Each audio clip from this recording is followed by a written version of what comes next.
না, ও তো 3 মাস আগেই মারা গিয়েছে। তবে একটা কথা বলবো?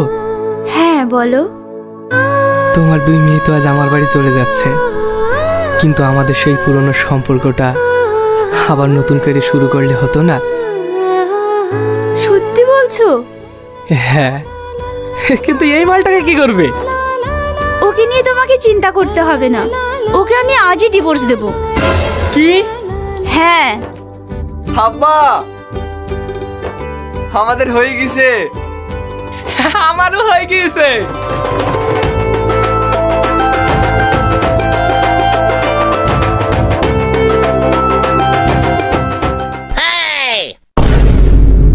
আব্বা, তুমি শাশুড়ি হাত ধরে আছো কেনে?